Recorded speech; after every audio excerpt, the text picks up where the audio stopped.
Thanks for watching episode number 121 of the Doctor Podcast Cykiert File Show, and I'm your host as usual, Dr. Robert Cykiert. And I really appreciate it if you could subscribe and follow and share and repost this episode and Doctor Podcast so we could have other great guests like we have today. Today our great guest is Dr. Jack Hershowitz. Dr. Hershowitz is a board-certified psychiatrist with over 50 years of experience practicing psychiatry. He's currently in full-time private practice in New York City and serves as a clinical professor of psychiatry at the Icahn School of Medicine here in New York City at Mount Sinai. He's a former vice chair for education at Mount Sinai School of Medicine, where he also served as the director of residency training. He's a recipient of multiple prestigious awards and continues as an examiner for the American Board of Psychiatry and Neurology. He's done extensive work on biological psychiatry with over 100 publications focused on schizophrenia subtypes, lithium response in psychosis, dose reduction strategies for antipsychotics, and pharmacological treatments for bipolar disorder. He's received numerous federal research grants and contributed to disaster psychiatry and care for homeless populations with mental illness. Dr. Hershowitz and I are both members of the prestigious Central Park Track Club, hence our shirts you can see, and his shirt as well. And we compete against other track clubs regionally in the New York area and also in some national events. Oh, and one more thing, which I forgot. As you can see, Dr. Hershowitz is known as the Juggling Psychiatrist. He's an advocate for exercise. He promotes exercise as a role model for patients, linking it to mental health benefits like boundary pushing and resilience. He's a passionate juggler since childhood, and Dr. Hershowitz is renowned for joggling, which is juggling while running. He's done this in marathons for numerous years. He's completed 15 New York City marathons while he's juggling and is about to do his 16th New York City marathon in this November. He also did the Boston Marathon last year while juggling, and he's also going to do the Boston Marathon in 2026. So, Jack, Dr. Hershowitz, thanks very much for coming today and juggling for us. This is my pleasure. Yeah, this is a very unique interview. I love it. And it's incredible that you're able to juggle for so long and still concentrate on running and doing other things. So tell us about your 50-year career. You started in South Africa, then you came to the USA at Mount Sinai, and now you're in private practice. What inspired you to go into psychiatry and then do all those things? Well, so I originally wanted to be a surgeon, actually, and began training as a surgeon, had some experience with that, and then decided that I thought psychiatry was going to be more interesting. It was going to be, challenging and different each time and not doing the same thing over and over. So eventually I switched over to psychiatry and haven't looked back. That's great. And now you're in private practice in New York City, seeing and treating patients. That's great. Now, you've published a lot about schizophrenia and bipolar disorders and done a lot of research in that. Can you explain the difference between schizophrenia, bipolar disorder, and there's another condition called schizoaffective disorder? Can you tell us what the difference is? So first of all, schizophrenia and bipolar disorder are distinctly different. They're not part of the same illness. They're not on a continuum from one to the other. They are separate conditions.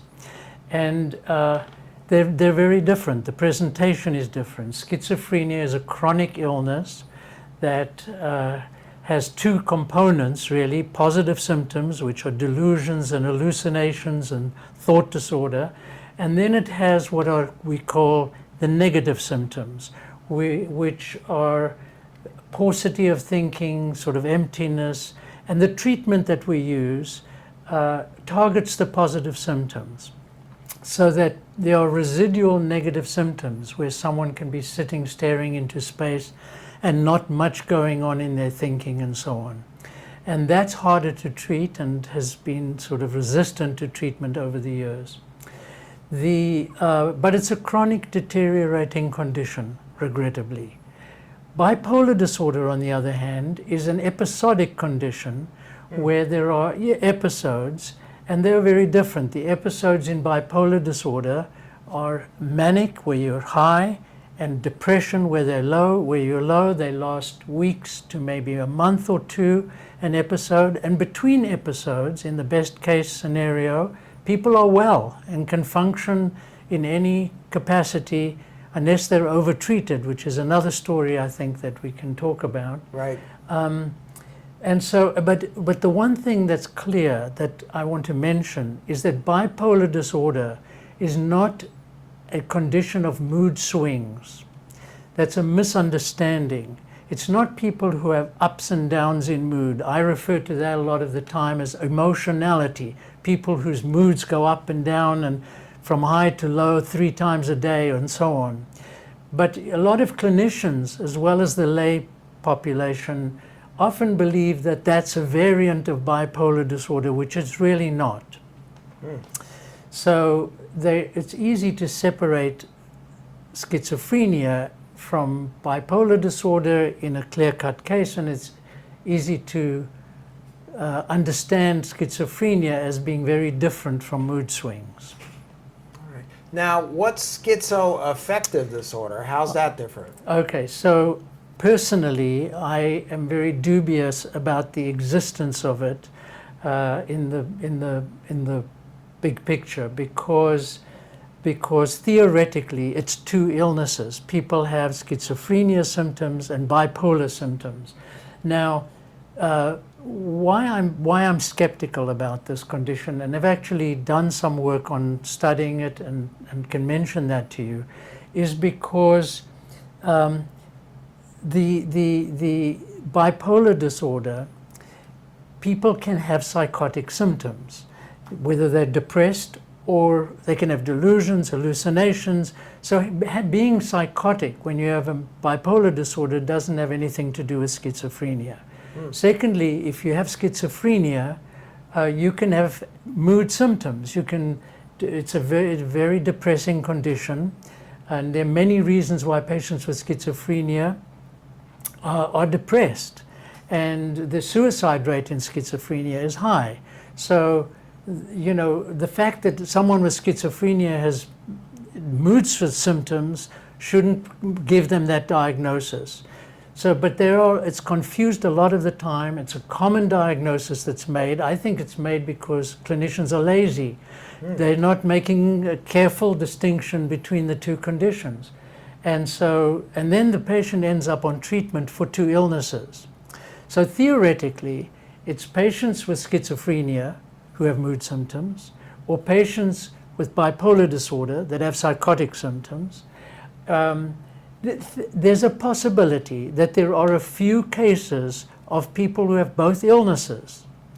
And we did a study in Long Island, the Long Island first break study, where patients with psychotic illnesses of recent onset were studied throughout Suffolk County, and then they were diagnosed by a clinician, and then they were re-diagnosed by another clinician a year or 2 later who didn't know anything about the preceding diagnosis, and then they were diagnosed again a couple of years later. And the idea was to see if the diagnosis stayed. And what we found in that study was that patients with schizophrenia, with schizoaffective disorder, the second time they were seen, they were not diagnosed with schizoaffective disorder.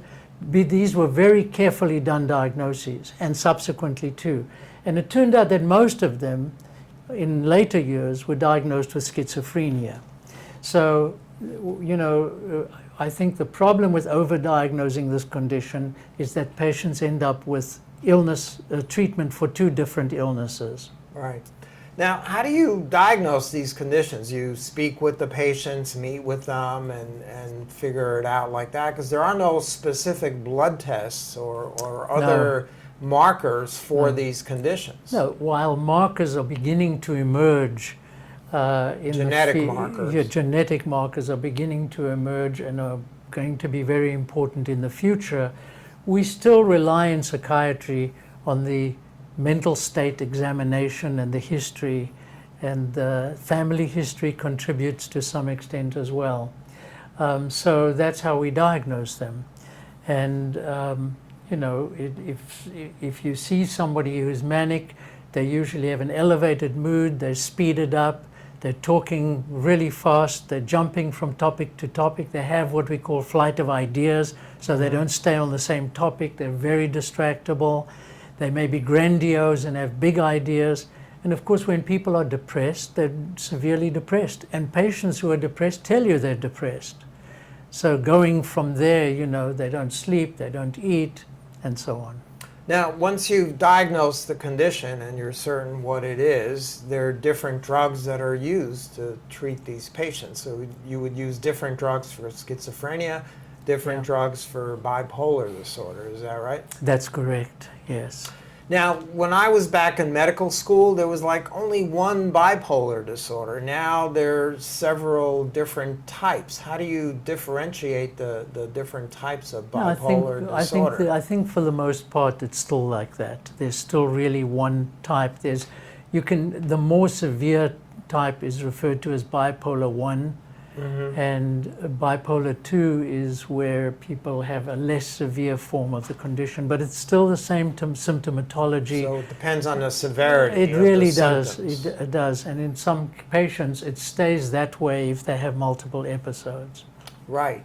Now, recently I've seen surveys done where patients are using AI to get psychological help. In fact, I've seen some reports that the main use of AI these days, in the USA at least, is to get psychological help. Do you think that's reliable? Is it safe? Is it going to lead to big problems?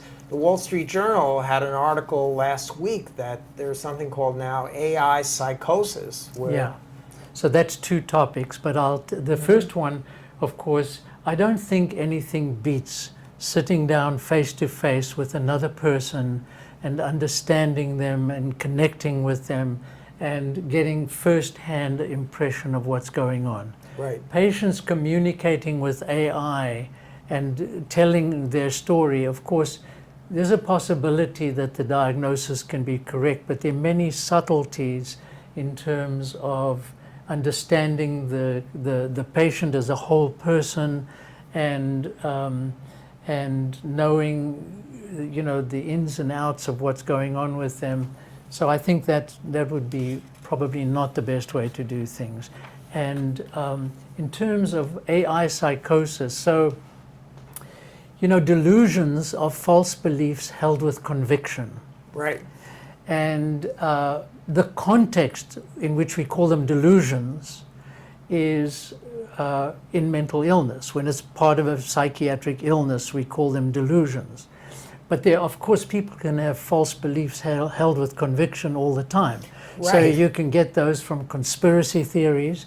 If you're watching the same show every day and you're not getting your information from anywhere else and it's a conspiracy theory, then you can believe something with total conviction, right, which is false. So, and that's not really a delusion. So I don't believe that it qualifies as a delusion. It's just misinformation that's been believed by someone. And so it doesn't enter into the, and so I didn't buy that article about psychosis, you know, right. AI psychosis, because people are getting their information and it's misinformation and so on. Have you found that some of your patients have told you that they're using AI in between visits with you, or substituting? Well, they're not even AI. I mean, everyone goes to the internet and Googles everything. Right. And so the positive thing about that, of course, is that our patients are quite well informed. Right. They come with lots of good questions and they often keep you on your toes. You know, they're asking about the latest treatment that they've just heard about. The unfortunate thing in our country, the unfortunate thing is that marketing is done on television ads. And so you see people running on a beach, looking very happy with some serious mental illness, Right. with some new drug that's cured them. So it's all very see misleading. those every day, But at right. least they see the name of the drug and they can come and ask you about it. So, and one can put that into a perspective for them. Have you had any patients who've received incorrect information or advice from their AI? Not really so much about AI. No. More, just searching the net. Because the problem on searching the internet is if you go to reliable medical sites, you get reasonable information, Right. still misleading because we tend to interpret everything in the worst possible way when we see it there. But when they go to sites, they find a lot of unhappy customers on the internet who are complaining about their doctor and about the diagnosis. And so Right. there's a lot of that kind of information too. This drug is terrible because, Right. somebody else hated it. Right. Now, going back to bipolar disorder, you've done research and work on lithium as a treatment for bipolar disorder and possibly schizophrenia as well. Is that still a useful and beneficial treatment? Because I see ads now all the time for bipolar disorder Yes, on TV, yes. not about lithium. Not lithium, antipsychotic drugs, so we can talk about that. Right. That's another big subject for me. But the lithium has stood the test of time. It goes back to the 1930s. It's a drug that has 75% efficacy in treating bipolar disorder, and it has 4 jobs that it does. It treats the mania, it treats the depression, it prevents the mania, prevents the depression, and it's still the gold standard treatment. And the reason we tested it in schizophrenia was not because we thought it was a treatment for schizophrenia, but because we thought patients in the early stages of their illness, we were looking for biological markers. If there was a way to do a blood test that could distinguish bipolar disorder. And so we did all of the blood tests that we use for bipolar disorder, for schizophrenia. There are a number of tests that show various things, and we tried to find if there was an overlap and so on. And so when we did find the overlap, then it made us look at the clinical side of it more carefully. But I think that was really trying to distinguish the 2 illnesses, not so much looking for treatment for schizophrenia. And yes, and so. Do we know how lithium works? It's been around a long time, decades. Well, my colleague a number of years ago, there are many theories, and there are newer one, Bob Hitzeman, who was one of my colleagues who worked with us very closely for many years, showed that there were membrane transfer issues in the cells, so that the transport of lithium across blood cells, which is where we looked at it, was different in patients with bipolar disorder and patients who did not have bipolar disorder, and so that mechanisms were looked at in terms of transport across cell membranes was one of the things. But there are many other theories that people have had since then and been looking at things. We hear a lot about lithium these days because it's what batteries are made of, Yes, right? yes. Is that the same or different form of lithium? Do you know? It's number 3 on the periodic table. It's the same. It's the same, different It's quantity. lithium, yes. No, so lithium is a salt and it's mined in the ground, and therefore it has some disadvantages because it affects the kidneys and it can affect the thyroid and so on. Right. And so it isn't for everybody, but it is very effective. And there's no better treatment. Now, what's happened, to answer your other question, in recent years, there's been a lot of marketing of antipsychotic drugs for the treatment of bipolar disorder, for mania. And the problem I have with that is that during a manic episode, everything is fair game. You use whatever medicine will work to bring somebody down. It can be antipsychotic drugs, it can be tranquilizers, the benzodiazepines, it can be anything, and you can big doses, it doesn't matter, to bring them down from a manic episode. But now, in small studies, they've shown that it's somewhat effective in maintenance treatment, and suddenly that's become very popular. And what's bad about that is the antipsychotic drugs are potent medicines with serious side effects, and they really affect health, they affect thinking abilities, and bipolar disorder is an illness where people can be completely normal between episodes and have a normal life. Right. If you can keep the episodes away. But if you're using antipsychotic drugs to keep the episodes away, it does impair functioning. So one need, you know, if they're not as good as as lithium, and so lithium still remains the best treatment. There are a couple of other mood stabilizers that are used that also not as good as the main medicine, which is lithium.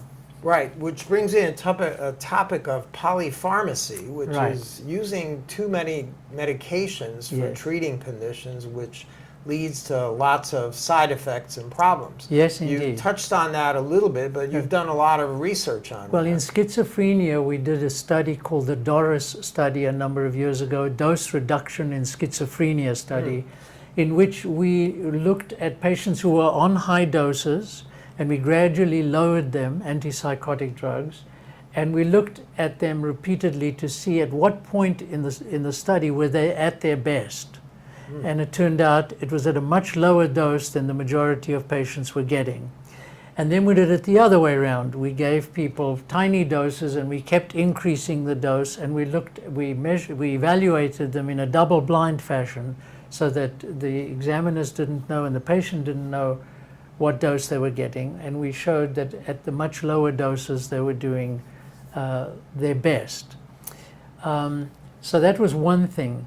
The point is that now there's a lot of high doses of medicine used, there's polypharmacy used, where I do second opinions a lot in my practice, and I see patients, they're brought to me because they can barely walk, they can barely stand up, Right. and it's the medicine, not the illness so much.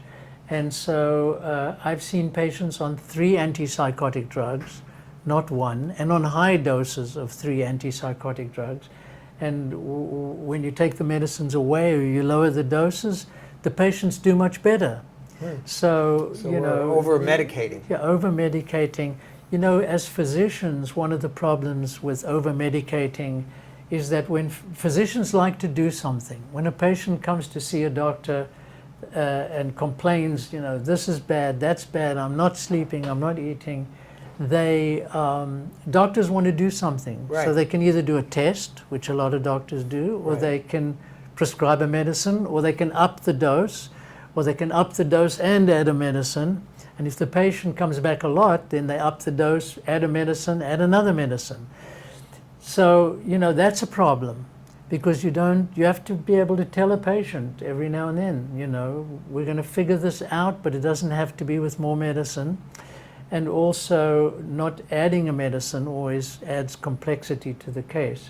So, yeah, so I think less is better. You know, it's interesting. I see the same thing in ophthalmology. I'm an ophthalmologist, and I see patients for second, third opinions with all sorts of eye problems, and they're on multiple different eye drops. And I find in some of the patients, they're just over-medicated, and they're having toxicity Yeah. from their eye drops. And I say, we need to cut back on your eye drops to the bare minimum and see how you do. And in many cases, they actually they do much improve. better. So Yeah. we have that polypharmacy problem in various specialties, not only in psychiatry. Now, one of the things I see in my patients, as you mentioned, even though I'm an ophthalmologist, they tell me what medications they're on. I see that some of them take 2, 3, 4 different medications for various psychological problems. One of the other trends I'm seeing is many of my patients don't see psychiatrists except for prescriptions for medications. They see psychologists, social workers, other professionals, and tend to only see the psychiatrist when they need a prescription for something. Is that a trend that's increasing? Well, And so what do you think of that? well, there you go. So I see myself as a holistic psychiatrist. Okay. I do psychotherapy, I do couples therapy, I used to work with families. That's a little complicated when working on your own. But I see patients, medication is used in my office in the context of psychotherapy and everything else. Now, if a patient comes to me and they're seeing a therapist, then I try to work collaboratively with the therapist. I still want to know everything that's going on. Now, there's a thing that's been going on in recent years, and that is that some psychiatrists market themselves as psychopharmacologists. Right, I've seen that. And they're not really psychopharmacologists. They graduated from a residency program and set themselves up as a psychopharmacologist, which means they see themselves as a specialist of just prescribing the medicine. There aren't that many medicines in psychiatry, and it's not that hard if you're just prescribing them. So, and they spend sometimes very short periods of time with the patient because the patient's seeing someone else for therapy. Right. So I don't condone that at all. I think that there are real psychopharmacologists. In some way, I was for a number of years because I was studying medications, doing research in psychopharmacology. I also didn't have a formal postgraduate education in psychopharmacology, which sometimes requires a PhD. Right. But when someone calls themselves a psychopharmacologist, that's really the focus of their clinical practice, which is hard to understand when you're dealing with the mind and you're dealing with families and you're dealing with all sorts of complex problems where the patient may not need medicine. Some of the psychotherapies, cognitive behavior therapy, for example, is as effective or more effective for many patients than the medicines for treating things like anxiety disorders, depression very often. There are different kinds of depression. Yeah. Interesting. Now, you're also an expert and you've done research and helped with psychiatric problems in the homeless population. As you know, we have a big homeless problem here in New York City and most cities around the country. And unfortunately, many of the homeless people have a variety of mental illnesses, especially schizophrenia. And I think, from my perspective, I'm not a psychiatrist, but the recent shootings that we're seeing around the country, they seem to be patients who have schizophrenia or maybe paranoid schizophrenia. What can we do to help this problem? First, let me just clarify that one thing, and that is that it's true that in a couple of the recent shootings, the diagnosis is probably a psychotic illness. But the majority of people that are shooting people are not mentally ill. They're not? No. They're, there are other dynamics. They may have personality disorders. They may have a criminal history. They may themselves be influenced by radical conspiracy theories. We see various reasons that people are shooting people, and I think it's very unfair to the mentally ill to see them as high risk in terms of that, because it's not the majority. That's the first thing I wanted to say. The second thing is that the homeless issue that you talked about. So my work with the homeless was actually a while back. I was a volunteer, a psychiatrist in a number of homeless, mentally ill shelters. Wow. And I would go there in the evenings 2 nights a week. I was going Tuesdays and Thursdays to 2 different shelters for a number of years and volunteering my time. At that period in time, there weren't paid psychiatrists working in those clinics. That changed over time. I'm not exactly sure what the situation is right now because I've been removed from that for a while.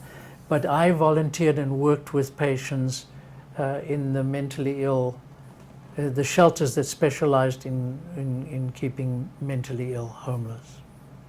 Interesting. And then I got into, joining the committee of the American Psychiatric Association and sort of helped, to get education done and research and so on. Right. So I want to move on to another very interesting topic. We're both members of the Central Park Track Club. Yeah, we're proud of that, obviously. And we compete in lots of races and run. And I think we both know that exercise is critically important, not only for the physical part of your body, but for mental health as well. In fact, I have many psychiatrist patients who tell me that exercise is better than most of the medications that they prescribe. What's your take on that, exercise and mental health? Yeah, well, so I'm sold on that idea. I'm a true believer, and there's a lot of evidence that exercise. In fact, there was a piece in the New York Times last weekend about the value of exercise in preventing. They were talking about the number of steps you do, but it was in the same context that exercise prevents a lot of things, including Alzheimer's disease and other things seem to be prevented. So I'm a real proponent. I also think that doctors have to be role models to some extent. Right. The patients come to us, and if we're smoking a cigarette and in the office, which I've had that experience of seeing a doctor and him smoking, or not looking after themselves, very unfit. It gives a bad example. Right. So I think that we want our patients to see. I talk about exercise with all my patients. You do? Absolutely. And do you wear the Central Park Track Club T-shirt while you're seeing patients? I would if it would make a difference. But yeah, no. So I'm a big proponent. Exercise increases blood flow to the brain. It increases new brain cells being developed. It's neurogenesis. It basically lowers cortisol levels. It does a lot of different things, increases endorphins. Right. So basically, exercise is good for you, very good. Right. And not once a week, which some people do, or a bit of exercise here. And I actually promote people doing bodybuilding exercises as well as aerobic exercises so that you build muscle. And that's really the way to do it. And I exercise virtually every day. Every day? Maybe one day a week I don't do anything. Wow, that's incredible. And you've been doing that for many years. Now, we started this show by showing how you were juggling, which is incredible. And tell us about that. How long have you been juggling? And then you also do joggling, which is juggling while you're running. So tell us how you got interested in that. So I got interested in juggling, and I've also been interested in running. I didn't put them together. The juggling has become a passion of mine. For the last 30 years, I've gone virtually every year to the International Jugglers Association Convention, which is 24 hours a day of juggling for a week. And there they have the World Juggling Championships, where we run against other jugglers juggling the whole way. And I've won a bunch of gold medals from that, as well as participating. And then at some point, I put the two together and started running just in the street and in Central Park. And I started running the races while juggling. And then I qualified for the first New York City Marathon, and I decided to run and juggle that marathon. Wow. That was in 2008, I believe. So you juggle the entire 26.2 miles. I try to do that, yes. Right. In most of the races that I've run, and I've run about 30 marathons and many other races. Wow. When I run for our team, I don't juggle, because it's uncool when you're competing in a team to also be playing with these things. Now, does the juggling while you're running slow you down at all? Or? I like people to think so. Excellent. They must be thinking, how fast could this guy run if he wasn't juggling? Yeah. Right.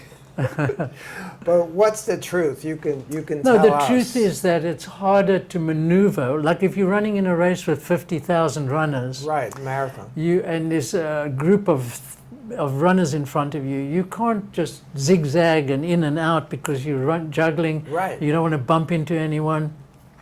So you make detours this way and that way, which adds multiple miles to the race. I look at the amount of miles I've done at the end of a marathon. Most people do, and you've gained a whole lot of extra miles. Right. Yeah. So Right, because you have to. in my move case, it. it's a lot more. It's a lot more. Yeah. So it's probably more difficult, and it's difficult in the beginning of a race where everyone, the adrenaline is flowing, Right. the testosterone is flowing, whatever's going on. People are running fast, which they shouldn't be doing at the beginning of a marathon. Right. They're cutting each other off. So you get bumped.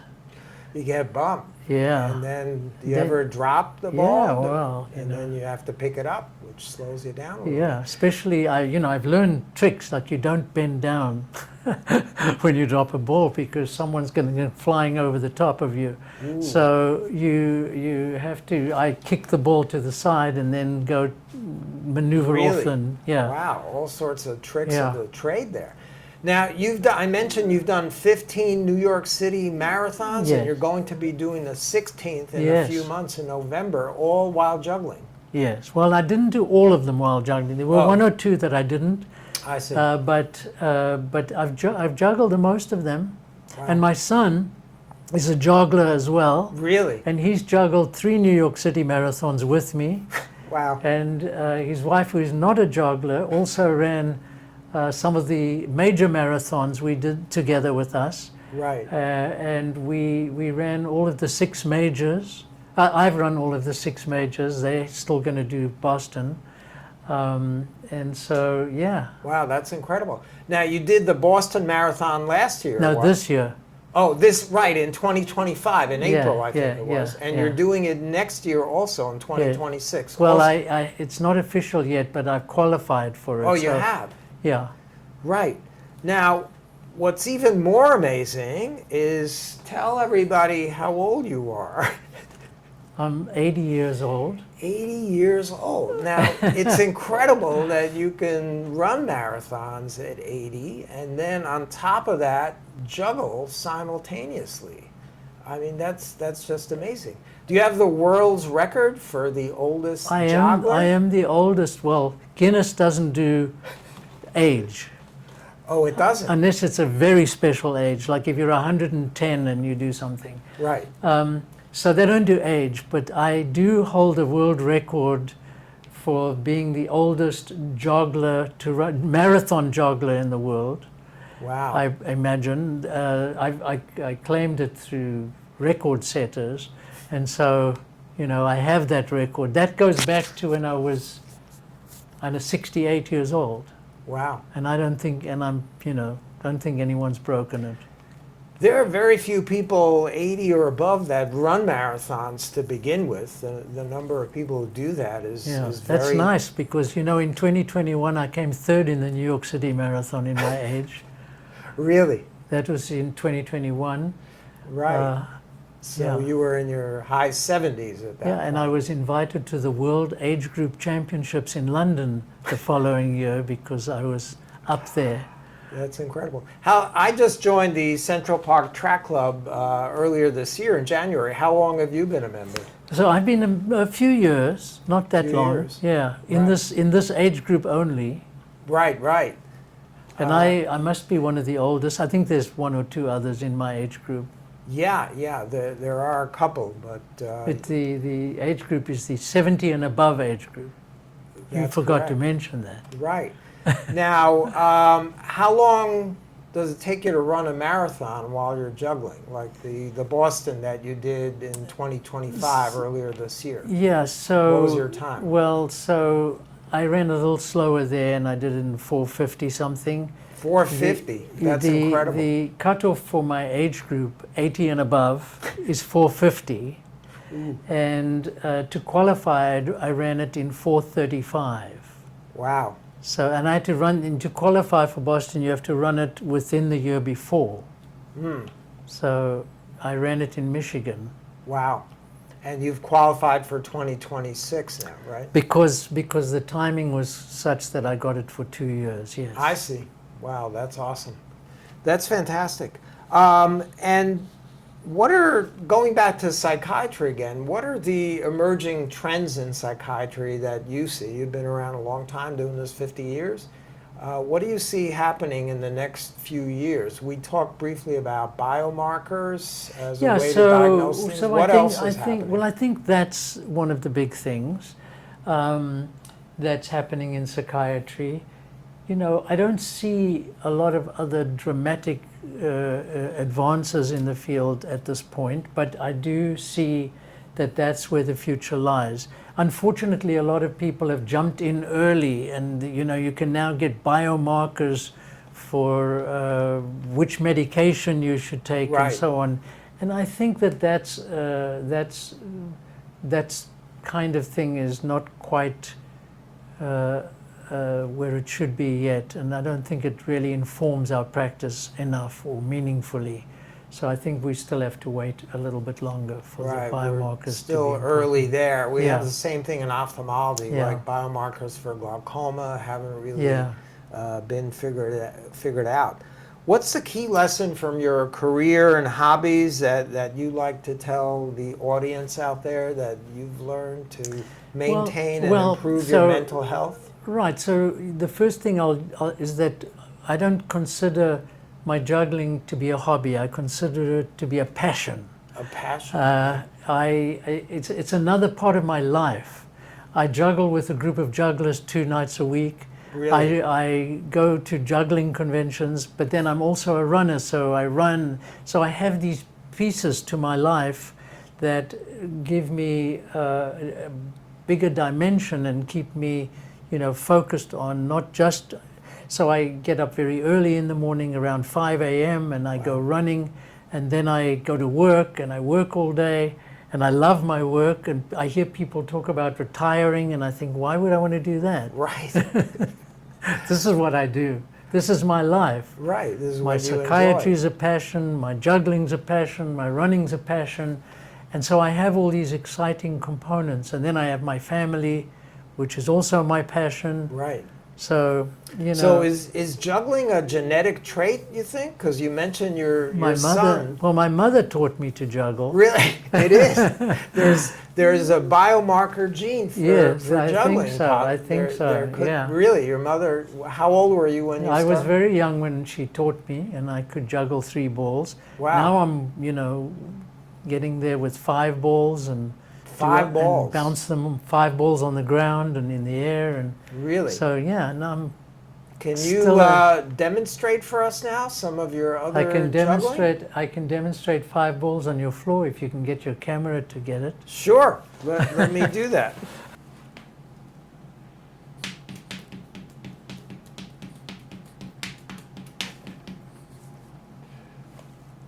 Awesome.